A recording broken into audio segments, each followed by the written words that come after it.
اگر ہماری انتظامیہ گل پلازہ جیسے واقعات میں ملوث لوگوں کو اب تک کیفر کردار تک نہ پہنچائے، اس سے لوگوں کے زخموں پر نمک چھڑکا جانے والی مثال ہے۔ اگر اس پر برہم رکھنا ہے تو یہ ہونا چاہیے تھا اب تک کہ دوسرے اور تیسرے دن ایس ایس پی جو اس علاقے کا تھا وہ برطرف ہوتا، ڈی سی برطرف ہوتا، اسسٹنٹ کمشنر گرفتار ہوتا۔ اگر پانی دیر سے پہنچایا تو ہائیڈرنٹ جو بھی لوگ اس کے ذمہ دار تھے وہ گرفتار ہو جاتے۔ اگر فائر بریگیڈ لیٹ پہنچی تو اس کے افسران گرفتار ہو جاتے، برطرف ہو جاتے، تو آئندہ انتظامیہ میں خوف طاری ہوتا کہ پھر دوسرا گل پلازہ جیسا واقعہ نہ ہو۔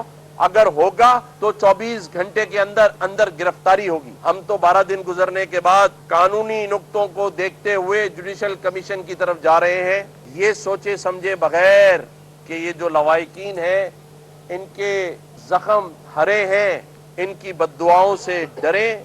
خدا کے عذاب اگر اس قوم کو دے دیا، اس قوم کو، اس سے ڈریں، نہ کہ ٹی وی پر بیٹھ کر بیان بازیاں کریں۔ ٹھیک ہے، جو لوگ اپوزیشن میں ہوتے ہیں ان کا کام ہے آواز اٹھانا، حکومت کا کام نہیں ہے کہ وہ آواز اٹھائے اور سوال اٹھائے۔